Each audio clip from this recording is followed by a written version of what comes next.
Welcome. In this lecture, I want to just go through a few different kind of good derivatives to know.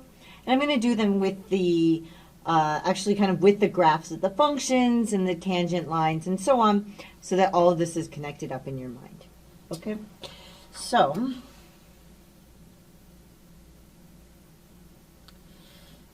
the first one I want to go through is going to be, so let's label, it's always good to label our axes. This is x, and this is y. And I want to look at the function f of x equals e to the x. Okay, so this is the function that we're looking at. The graph of this function looks like this. Okay, so this is the graph of y equals e to the x, so it's the graph of this particular function. And then if I look at a particular point A, right, and so I'm also looking at the slope of the tangent line there, so, right, so this is my tangent line, right, so what is the slope of this? So the slope of this, and we're going to kind of go through this with each of these so that this will hopefully kind of imprint in your mind. This is going to be f prime of A equals e to the A. Okay? So if I wanted to know the derivative at that particular value A, I would take e to that A. So if this was 3, that would be e cubed. Okay? And then, so the derivative of this function, which is e to the x, is actually itself. Okay, so remember that this is the function, right? So another way to write this is that f prime of x equals e to the x. So the derivative function is actually the same function as the original function. So that's a very special function. Okay, so now we're going to go through and do another one. So kind of similar, or the inverse of this function actually, so I shouldn't say similar, but somehow in the same category of things that we look at. That's e to the x, and we also have, we're also very interested in the function, which is f of x equals the natural log of x.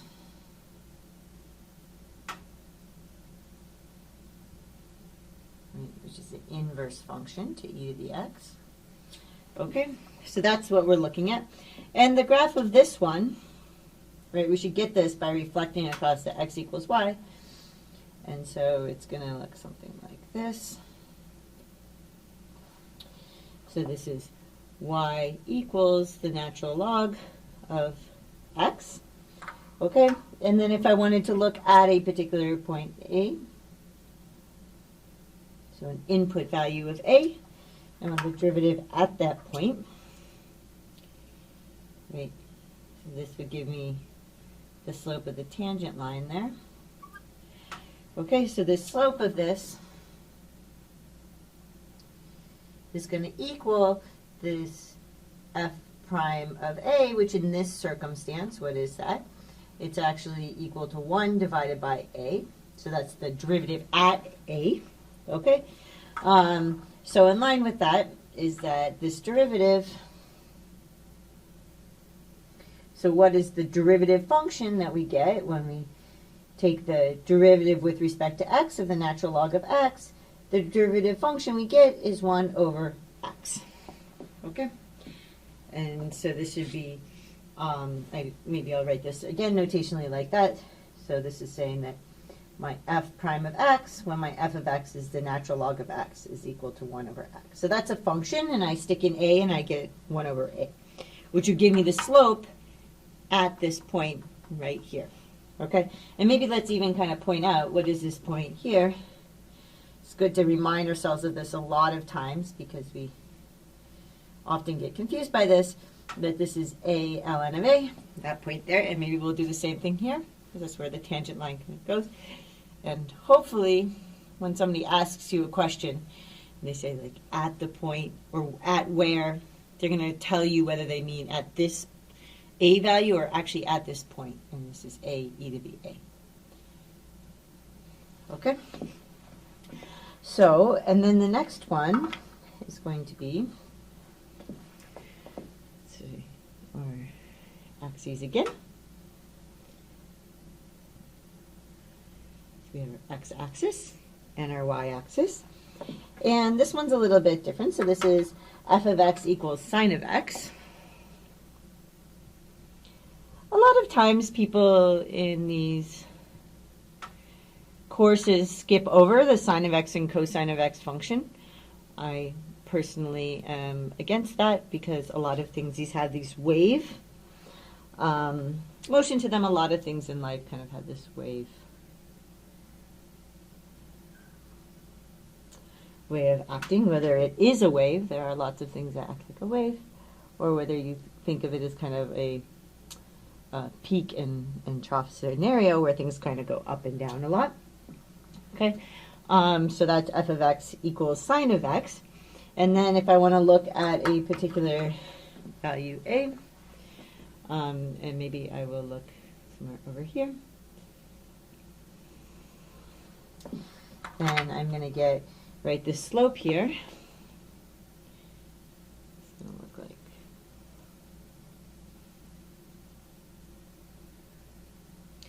okay, so the slope is equal to, right, this is equal to f prime of a, which is going to equal cosine of a. Okay, and this was the graph of, maybe I left that out here, this is the graph of y equals sine of x. What's the other information that we want to put on here? That particular point.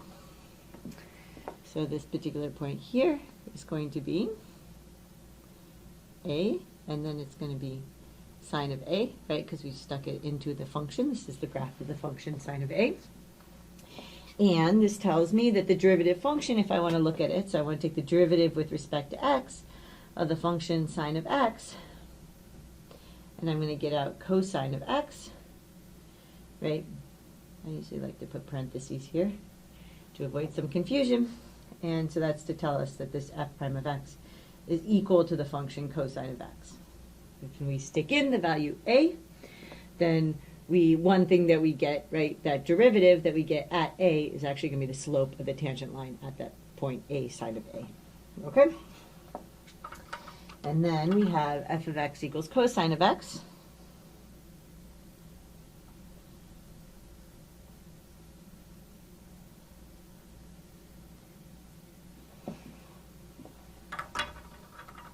And so we get here, so we have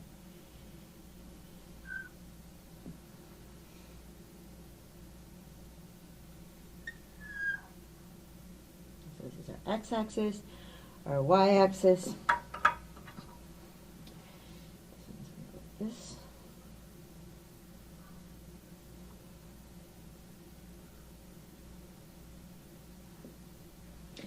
So this is y equals cosine of x. And then we can say, okay, so let's look at a particular value a and look at the derivative there. Maybe I'll choose my a to be here. It's okay for it to be a negative value. So this point here is going to be a, right? And then we stick it at our function, so we get out cosine of a. And then if we took the tangent line there,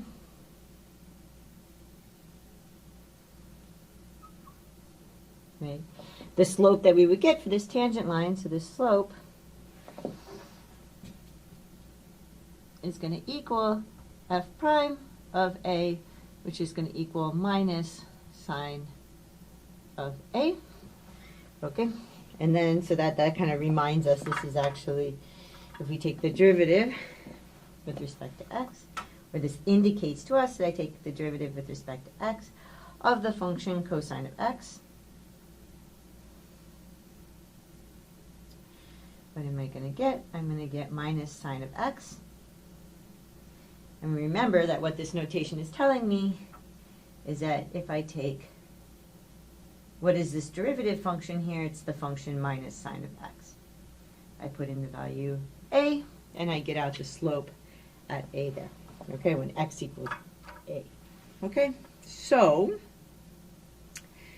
what did we kind of go through this time? We just went through the derivatives for some specific functions, but I tried to, in each circumstance, kind of tie together all the different ways we think about this to help kind of stick these in your mind a little bit better. And so we have we know, so several things to kind of keep straight in your mind are, there's the derivative function, right? So like, well, this one's a little confusing. This is kind of fun. The derivative of e to the x is e to the x. But let's look at one that's a little bit different. So the derivative of f of x equals natural log of x is actually 1 over x. So that's a function.